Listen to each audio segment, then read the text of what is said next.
Hello everybody and welcome to another episode of Tech Motoring.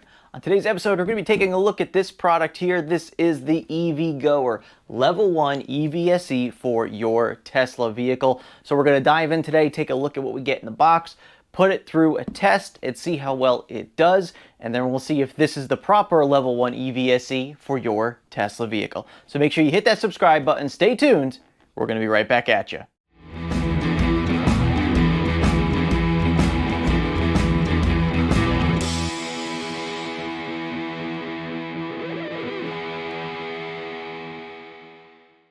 Alright everybody, welcome back. So Paul here with another product review for you, and this is the EVgoer Level 1 Tesla plug, or NACS, or J3400 was what it's now called, EVSE. So this is a Level 1 120 volt EVSE to charge your Tesla vehicle. And so EVgoer reached out to me and asked me to take a look at this product, review it, put it through a test, see how well it does, and see if this is the right Level 1 EVSE for you. And if it is, of course, you could take a look down in the description below the video for a link to this product to take a look at it for yourself. So what we're going to do today is unbox this, take a look at it, put it through some tests, and see how well this actually does. So let's dive into what this is and how this may work for you. So a Level 1 EVSE, a lot of people are probably wondering, well, why do we need a Level 1 EVSE? So if you bought a Tesla vehicle within the past, I think about 2 years now, they no longer include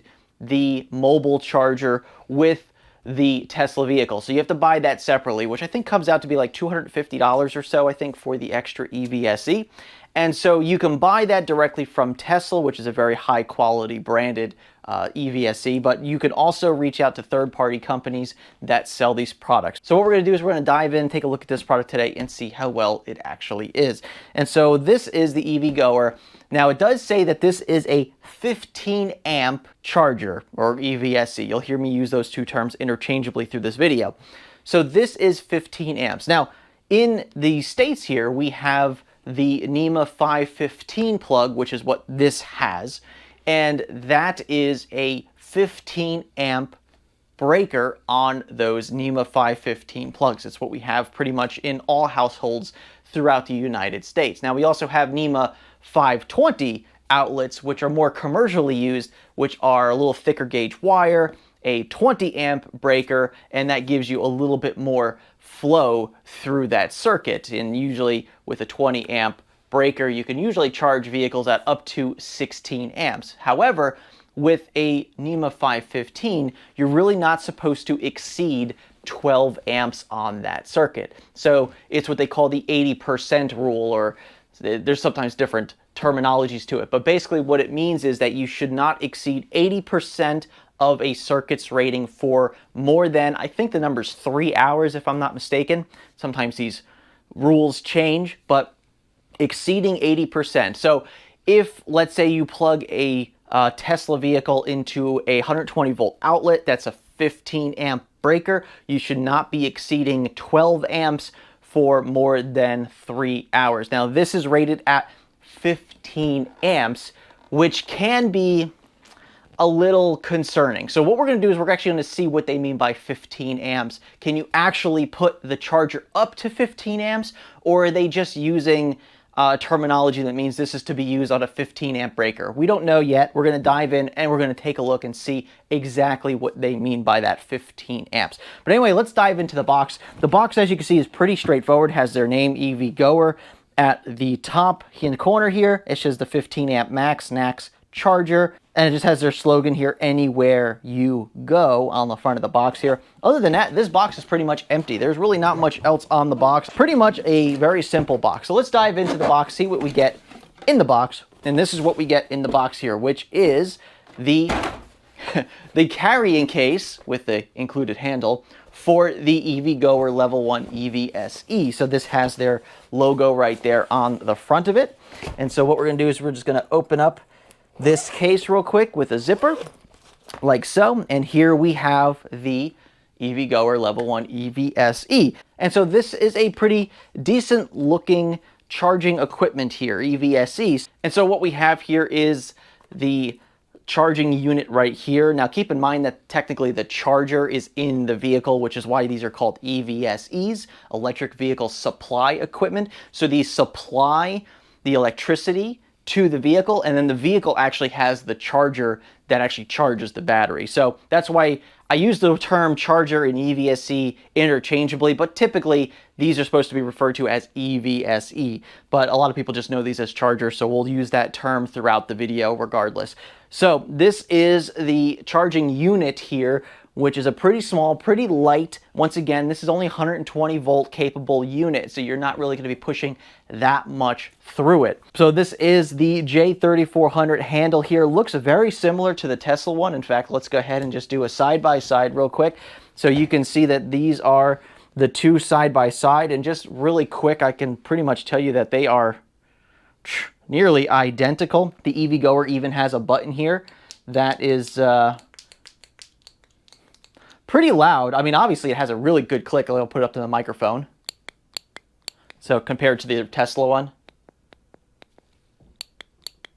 So it's a lot louder of a click. Not that that really makes a difference. As long as it works, I think that's all that matters. But you do have a lot more throw in this than the normal Tesla one. Let's actually just do a quick comparison of the pins real quick. So this actually looks pretty good. The pins look pretty decent on the Tesla handle side here. Everything looks pretty good. It almost looks like they outsourced the Tesla handle. I mean, even the grips on the bottom here are actually pretty similar to the Tesla ones, a little bit different, but pretty much everything looks pretty similar there. It's pretty good overall. I mean, it feels pretty good. The cable feels pretty good going into the handle, pretty strong and tight. The box here, we can see it's a pretty simple box. We do have a small LCD screen on the front of this box, which is nice. It looks like we have a charging indicator light possibly below this.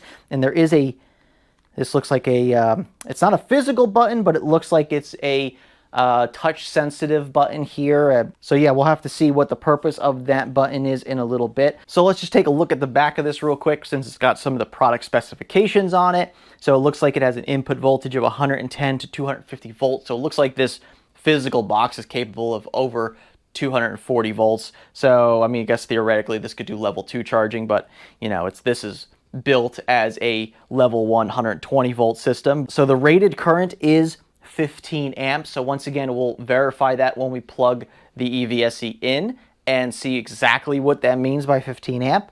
Rated power 3.5 kilowatt. Now that is obviously not what you can get over 120 volts. So 3.5 kilowatt is actually, if you're doing like 240 volts at like 15 amps, that's like 3.5 kilowatts there. So yeah, it looks like this box is rated for a higher voltage and approximately the same amperage at 15 amps. Environmental temperatures, negative 85 degrees Fahrenheit to plus 257 degrees Fahrenheit.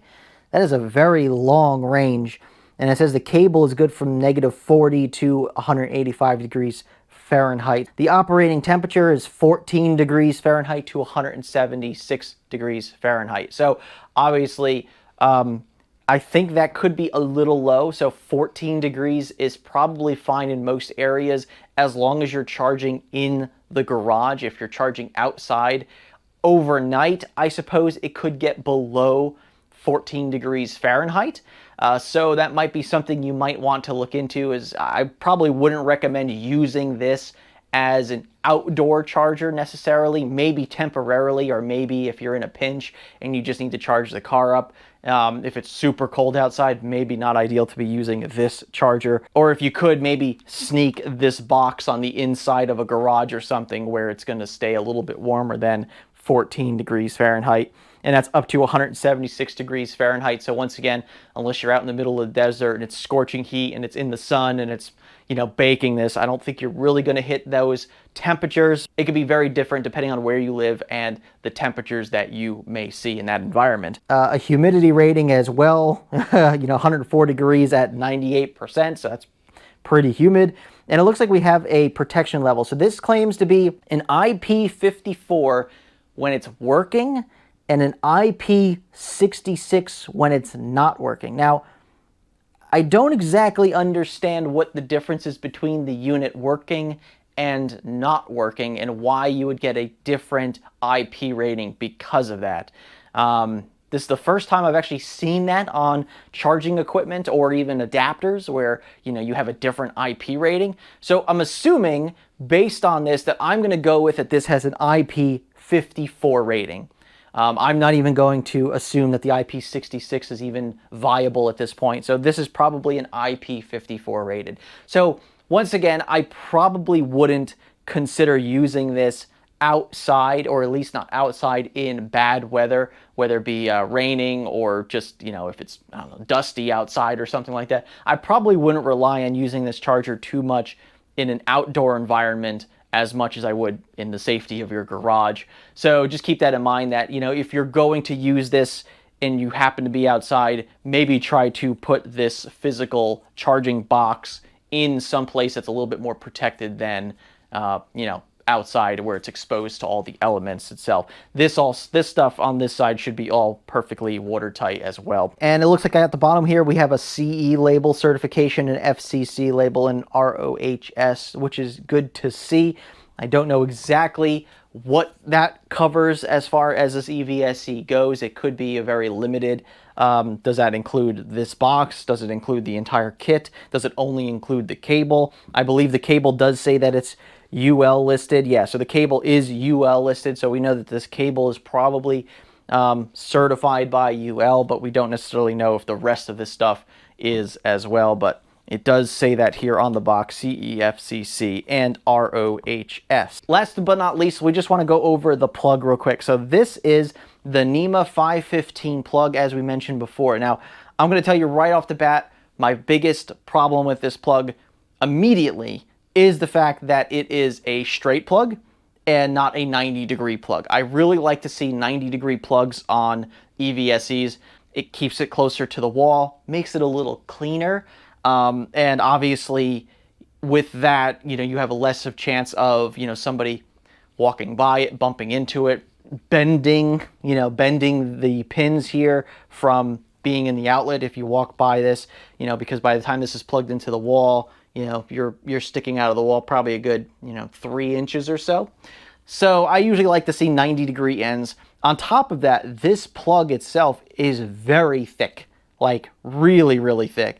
I mean, maybe that's good for safety, but not necessarily. It's just a really kind of obnoxiously large NEMA 515 plug on the end of this. Now, it does not come with any type of mounting for these. Now, some people like to use these as, you know, their primary charging solution. If you live like a place that you rent and you're not going to invest in putting a level 2 charger in your garage, you kind of just have to live off the level 1. And some people like to, you know, mount these to the walls. Now, there is this little hook here that you can use to, looks like maybe just put a screw in the wall and then maybe just kind of hang this on the screw. So, I mean, that gives you an option to hang this on the wall, I suppose, if you want, but it doesn't come with any type of, you know, easily removable like cradle that you can slide it in and out of. This is going to be kind of flimsy and floppy because it's just going to sit there, and the bottom of this is going to be kind of free flowing. So when you pull the cable, let's say to its maximum length, you're going to have that bottom of the EVSE kind of get pulled up and away from the wall. So a couple things that could be a little bit better designed as far as I'm concerned. It also comes with an instruction manual here. Pretty nice. It's got all the typical safety warnings and instructions on what to do with this and how to set certain settings using that button on the front there. And it does say 15 amp. Actually, they spelt electric wrong. It's actually electric here and not electric. So maybe they can fix that on the future ones, the future editions of this. But if we go through the book real quick, it does show some of the, you know, information about the charger. It shows the, you know, the screen and what you see on the screen. It has a temperature, which is really nice, the time that it's plugged in, your voltage rating, which is nice. So there are some things in here that are pretty nice. We're going to put it down in the garage and charge the car up. So let's go ahead and get down to the garage and see how this EVgoer Level 1 EVSE works. All right, well, you join me down in the garage now with the EVgoer Level 1 EVSE plugged into our NEMA 515 outlet in the garage. Now, typically, I do share this outlet occasionally, but I've unplugged everything for the time being to test out this EVSE here. And as you can see, we got it plugged in to our NEMA 515. We have some stuff on the screen here, so it does show our voltage. No amperage as of yet, and shows our temperature at 82 degrees, and it shows that it is waiting. So as far as the button goes, if you tap on the button, it doesn't do anything, but if you hold the button in, it will give you a menu here for current, which is where you can adjust your current speed, and your APPT, which is basically your schedule, so you can actually have a scheduled delay on this. So if we go into let's see, short press, long press is set up, so let's hold it down. And we can see here that we can charge our vehicle. It does say 15 amps. Now I'm going to keep it at 15 amps here, but in the car I'm going to adjust it down to 12 just because we do not want to pull 15 amps from this 15 amp breaker. So we will keep that. So we're going to do a short press on that. Let's see. Nope, short press goes selecting through them. So we're going to do a long press. Ah, there we go. Okay. And then, of course, you could do the same thing if you go into this menu again. You'll see you have your APPT. If you hold down on that, it'll tell you how many hours you can select for your delay.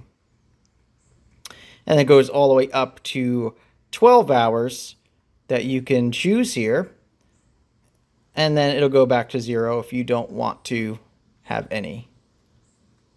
And there we go. So we'll just hold that down and select so we don't have anything. So let's go ahead and get this plugged into the vehicle. And then we're going to be doing some temperature tests with this as well. All right, so we have here our EVgoer J3400 handle here. Now, the one thing I forgot to mention before was the cord length. So it claims that it's a 16.4 foot cord. Now I did measure it. It is 16.4 feet from the very edge of this plug here all the way up to the actual NEMA 515 outlet, or plug I should say.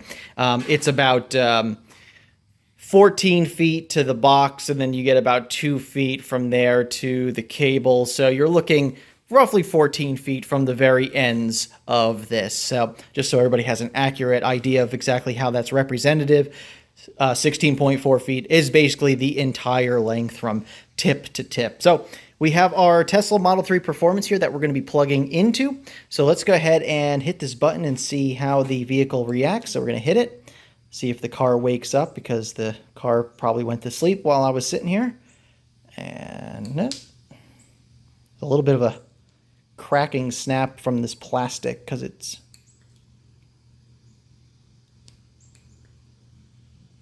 I am not getting any reaction from the car. So let's go ahead and open the door. Okay. Car should be awake now.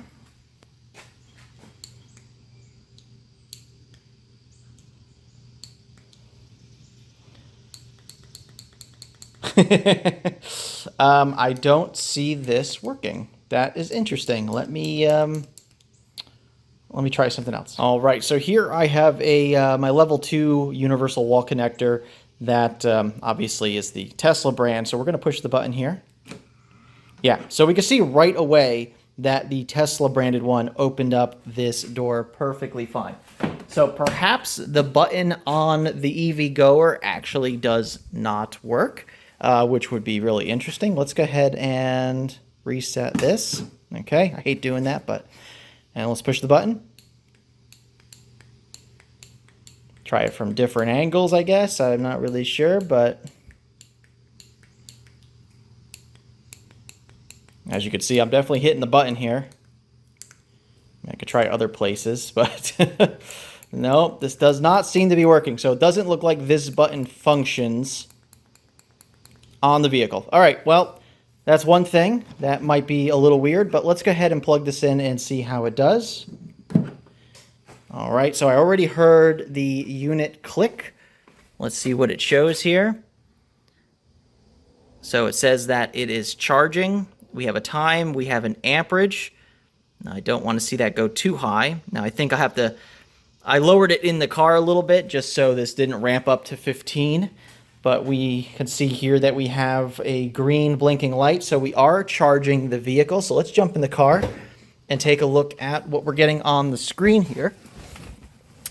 And so right now I have it 5 amp max. So it does show only a max of 12 amps.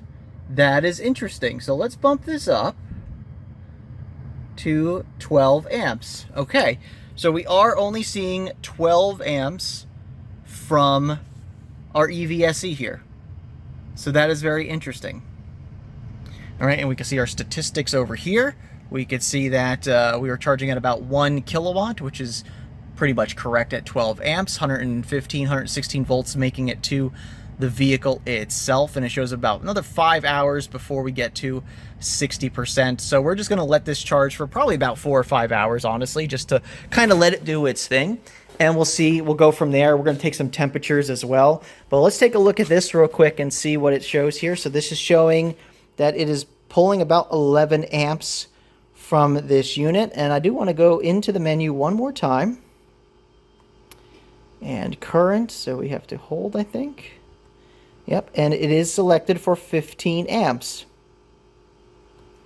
But this is showing, oh boy, it's going up to 15 amps now. All right, let's go back in the car.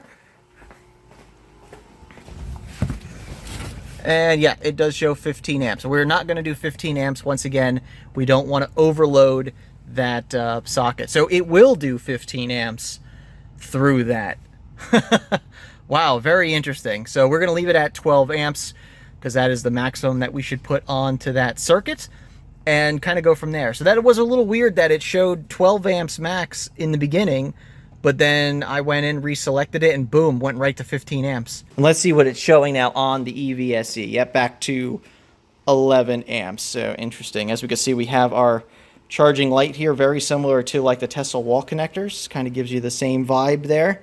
And we are at 86 degrees of internal temperature to the charger. And one last thing I always like to do while doing these charging tests, I always like to take temperatures. Now this is just a baseline temperature because we've only been plugged in for a few moments here. But we're looking about 81, 82 degrees. That's about rough ambient temperature right now. Yeah, about 81. And the unit should be roughly the same. Yeah, about 83. So this is, you know, about the same as ambient temperature right now. So yeah, we're going to give this quite a few hours. We're going to let it do its thing and we'll just kind of go from there. So we'll see what happens. All right, everybody. Well, you join me now. We are 3 hours and 45 minutes and change into this charging session. As you can see here, still putting out about 11 to 12 amps, 126 volts, 98 degrees Fahrenheit is what this is claiming to be as far as temperature. So this is the plug situation here. So I'm still not a fan of this just because of the stress that this puts onto this. Now, obviously, once again, you can hang this. But anyway, let's go ahead and take some temperatures here real quick and see just roughly what we're looking at. So about 96, 97 degrees there. Let's try some of the cable here, about 90. Try on here, 92, 90. Yeah, like 88. Let's try the cable here. Yeah, about 90. So let's come over to this side of the cable here. Get shot right here. Yeah, about 90 degrees. And really, it shouldn't be warm at all. I mean, we're talking 120 volt charging here. Yeah, about 86 degrees there. 85, 86, 85. Yep, so pretty much pretty stable right there at the end there where the cable comes in, about 88. So yeah, pretty cool. We'll just do a quick touch test here. No hot spots whatsoever. Let's go ahead and just try this real quick. Oh, so that's weird. The button worked to disconnect. Interesting. Let's try the button again here. No, so that wireless communication must not be built into this, but the button does work to disconnect the charging session. Interesting. All right, well, that's something else we learned today. So there you go. There is charging with the EVgoer Level 1 EVSE for your Tesla vehicle. So that was just roughly 4 hours of charging with it. I'm going to now utilize this charger as pretty much my primary charging for my Tesla for the next week or so. See how the charger holds up, see if I have any issues, just in general what my thought is after using it as my normal everyday charger. Because we want to make sure that some people will use this as their everyday charger, and does it hold up to the stress of being used every day. And of course, this is going to be short term. It's not going to be like using it for a year or 2 years. You know, you can't really simulate that stress in a home environment like this. But we're going to go ahead and just plug it in. We're going to charge up and see exactly what we get out of it over the course of the next week or two. And we'll give you my opinion at that point. So make sure you stay tuned. We'll be right back. All right, everybody. Well, you join me back now over 2 weeks after we initially tested the EVgoer 15 amp level 1 EVSE for your Tesla vehicle, the one with the NACS or J3400 plug on it. And so after a little over 2 weeks of using this almost daily, I would say that I use this at least 5 times a week, using it to charge up my 2022 Tesla Model 3 Performance here. And I did a lot of overnight charging, obviously, which is what you typically do with a level 1 charger, because it takes so much longer because you're only charging at the 120 volts and roughly those 12 amps, which we'll get into more in a little bit. So now let's go over some of my pros and my cons with the EVgoer EVSE here and see if this is the right one for you if you're interested in purchasing this. And of course, if you are interested in this product or just want to take a look at it more thoroughly, you can take a look down in the description below the video here, and that will bring you to the listing for that. So this, once again, is the EVgoer 15 amp level 1 EVSE. Now let's talk about some of the pros of this charger. Well, number one, it is a mobile charger. So it is something that they are probably expecting you to take in your car. And that's mostly just due to the fact that I mentioned this earlier in the video that Tesla vehicles nowadays are no longer coming with a mobile connector with the vehicle. You now have to purchase that separately, and I think it's like $250 for that mobile connector. So a lot of level 1 EVSEs on the market are trying to come in below that $250 mark. Well, EVgoer has succeeded at that price point. Let's just start on either end here. Let's start with the pros of this unit. So here is, once again, the EVgoer handle that looks very, very similar to the Tesla handle. Same size, same black and silver, contrast pieces of plastic there. It's got a decent grip texture on the back of it. It's not too heavy, not too light. Pretty much what you would expect from a Tesla product or a Tesla handle at this point.